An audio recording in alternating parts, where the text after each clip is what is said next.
दोस्तों, क्या आपको मेले में घूमना अच्छा लगता है? तो चलिए मैं आपको जंगल के मेले में ले जाती हूँ। लाडो चिड़िया की बस्ती में बहुत बड़ा मेला आया है। सारे पशु पक्षी मेले का बहुत मजा ले रहे हैं। ऐसे ही हमारी लाडो अपने बच्चे टीलू को मेला दिखाने लेकर आई है। अब देखते हैं आगे क्या होता है। मेरे बच्चे, हमारे बस्ती में मेला आया है। माँ, ये मेला क्या होता है? बेटा, मेला बहुत मजेदार होता है। यहाँ बहुत सारे पशु पक्षी अपना खेल दिखाते हैं। माँ, मुझे भी देखना है मेला, मुझे भी आना है। हाँ हाँ, हम आ भी जाएंगे। इतना बोलकर लाडो अपने बेटे को पीठ पर बिठाकर मेले की तरफ निकल पड़ती है। कुछ देर मेला घूमने के बाद टीलू की नजर झूले पर पड़ जाती है। माँ, ये क्या है? ये झूला है बेटा, क्या तुम्हें इसमें बैठना है? हाँ हाँ, मुझे बैठना है माँ। झूले का मालिक एक चील था। आइए आइए, झूले में आसमान की सैर कीजिए। एक चक्कर के लिए सिर्फ एक बेरी। आइए आइए। चील भैया, मेरे बेटे को झूले में बिठाइए ना। हाँ हाँ, क्यों नहीं, लाओ एक बेरी। मेरे पास तो बेरी नहीं है, और बेरी का पेड़ तो ऊंचे बर्फीले पहाड़ों पर है। मैं उतना ऊपर तो नहीं उड़ सकती। चील भैया प्लीज बैठने दीजिए ना मेरे बेटे को। नहीं नहीं, अगर बेरी नहीं तो जाओ यहाँ से। चील की बात सुनकर टीलू रोने लगता है। माँ, मुझे झूले पे बैठना है माँ, प्लीज माँ। लाडो निराश हो जाती है। तभी वहाँ पर पारो चिड़िया अपने बच्चे को लेकर आ जाती है। ओ चिल भैया, मेरे बेटे को झूले पे बिठाओ। हाँ हाँ, क्यों नहीं, लाओ एक बेरी। ये लो। पारो के पास से एक बेरी लेकर चील पारो के बेटे को झूले में बिठा देता है। ये सब देखकर लाडो और भी ज्यादा मायूस हो जाती है। पारो चिड़िया के पास बहुत सारी बेरियां थी। लाडो पारो से कहती है, अरे बहन, क्या तुम मुझे एक बेरी उधार दे सकती हो? इसके बदले में मैं तुम्हें अनाज दूंगी। बड़ी आई मुझे अनाज देने वाली। चल जा यहाँ से। दे दो ना बहन, मेरा टीलू झूले में बैठने की जिद कर रहा है। दे दो ना प्लीज। मैं नहीं दूंगी। मुझे ये बेरिया मेरे दोस्त ईगल ने लाके दी है। अगर तुम्हें अपने बेटी की जिद पूरी करनी है तो उड़कर जाओ पहाड़ों के बर्फीले टीले पर और तोड़ कर लाओ बहुत सारी बेरिया। लाडो नाराज हो जाती है और टीलू को लेकर घर वापस आ जाती है। टीलू का रोना बंद ही नहीं हो रहा था। माँ, मुझे झूले में बैठना है, तुम जाओ ना, बेरी लेकर आओ ना माँ। टीलू, बेरी का पेड़ बहुत ऊपर है, मैं वहाँ तक नहीं उड़ सकती बेटा, मुझे माफ कर दो। इसके बदले तुम जो चाहो मैं तुम्हें दूंगी। टीलू लाडो की एक नहीं सुनता और ज्यादा रोने लगता है। रोते रोते टीलू वहीं पर सो जाता है। अब मैं क्या करूं? कैसे लाऊं बेरिया? लाडो सोचने लगती है और बर्फीले पहाड़ों पर जाने की ठान लेती है। जब तक टीलू सो रहा है, मैं जाकर बेरिया तोड़ लाती हूँ। मेरे बेटे के लिए मुझे ये करना ही पड़ेगा। मैं इसे ऐसे रोते हुए नहीं देख सकती। लाडो चुपके से घोंसले से बाहर आ जाती है और बाहर से दरवाजा बंद कर लेती है। जब तक टीलू सो रहा है तब तक मैं जाकर आती हूँ। लाडो पहाड़ों की तरफ निकल पड़ती है। जैसे जैसे लाडो ऊपर जा रही थी, उसका दम घुटने लगा था। जैसे तैसे लाडो बर्फीले पहाड़ों पर पहुंच जाती है। लाडो इतना ऊपर उड़कर कभी भी नहीं आई थी, इसीलिए उसका दम अब घुटने लगा था। लाडो की सांसें अब फूलने लगी और लाडो वहीं पर बेहोश होकर नीचे गिर गई। कालू कौवा लाडो से मिलने लाडो के घोंसले के पास आ जाता है और घर का दरवाजा बाहर से बंद देखता है। अरे, ये दरवाजा तो बाहर से बंद दिख रहा है। कालू वापस मुड़ने ही वाला था, तभी उसे टीलू के रोने की आवाज आ गई।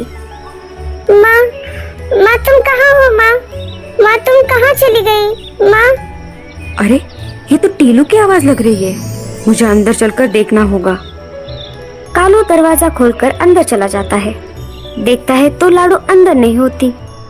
वो अनाज लेने मेरे साथ आने वाली थी। शाम हो गई, अभी तक नहीं आई। इसलिए मैं चला आया। कालू मामा, पता नहीं माँ कहाँ चली गई। हमारे जंगल में मेला आया है ना, आज माँ मुझे वहाँ पर लेकर गई थी, लेकिन मैंने वहाँ पर झूले में बैठने की जिद की, लेकिन झूले का मालिक एक चक्कर के बदले एक बेरी मांग रहा था। माँ के पास तो बेरी नहीं थी। फिर मैं बहुत रोने लगा। माँ मुझे घर लेकर आई और मैं रोते रोते वहीं पर सो गया। मुझे लगता है माँ मुझसे नाराज हो गई। कालू मामा, मेरी माँ को ढूंढ के लेकर आइए ना। मुझे माँ की बहुत याद आ रही है। माँ, माँ कहाँ हो माँ? अरे अरे टीलू, तुम रो मत, तुम चिंता मत करो। मैं अभी जाकर देखता हूँ तुम्हारी माँ कहाँ गई है। कालू कौवा घोंसले से उड़ जाता है और आसपास के पक्षियों से पूछताछ करने लगता है, और वो एक एक करके सारे घर में पूछ रहा था, पर किसी ने भी लाडो को नहीं देखा था। कालू अब बहुत चिंतित हो गया। उसे समझ नहीं आ रहा था कि वो लाडो को कहाँ पर ढूंढे। तभी उसे वहाँ पर गूंगा मौसी आते हुए दिखाई देती है। तभी कालू कौवा जल्दी से गूंगा मौसी के पास चला जाता है। अरे कालू, तुम इतनी जल्दी में कहाँ पर जा रहे हो? गूंगा मौसी, क्या आपने लाडो को कहीं पर देखा है? वो दोपहर से गायब है। हाँ, मैंने लाडो को बर्फीले पहाड़ों की तरफ जाते हुए देखा था। शायद लाडो बर्फीले पहाड़ों पर गई होगी। वो बहुत जिद्दी है। वो अपने बच्चे की जिद पूरी करने के लिए कुछ भी कर सकती है। शायद लाडो मुसीबत में होगी। मुझे जल्दी से वहाँ पर जाना होगा।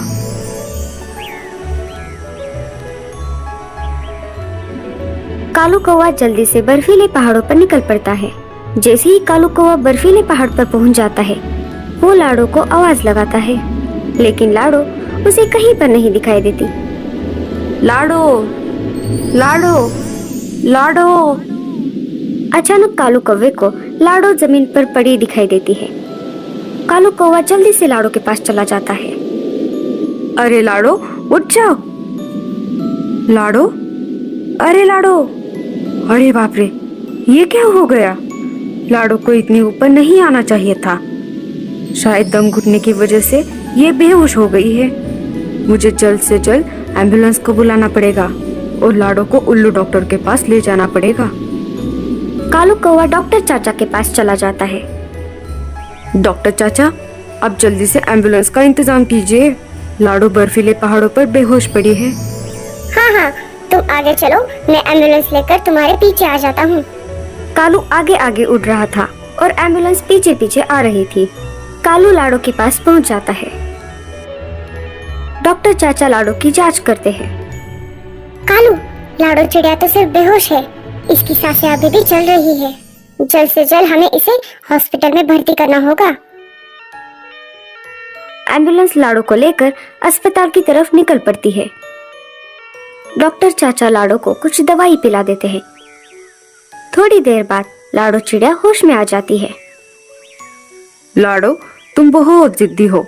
आखिर तुम तुम्हारे बेटे के लिए कुछ भी कर सकती हो। अरे कालू, माँ तो आखिर माँ होती है। कालू लाडो को लेकर घर वापस आ जाता है। ये सब उस चील की वजह से हुआ है। मैं देखता हूँ वो टीलू को झूले में कैसे नहीं बिठाएगा। टीलू, चलो मेरे साथ। कालू टीलू को लेकर मेले की तरफ निकल पड़ता है। कालू मामा, आप मुझे मेले में क्यों लेकर जा रहे हो? टीलू बेटा, तुम्हारे लिए एक सरप्राइज है। कालू टीलू को लेकर मेले में आ जाता है। चील भैया, मेरे भांजे को झूले में बिठाओ। हाँ हाँ, क्यों नहीं, लाओ एक बेरी। चील कालू से बेरी लेता है और टीलू को झूले में बिठाता है।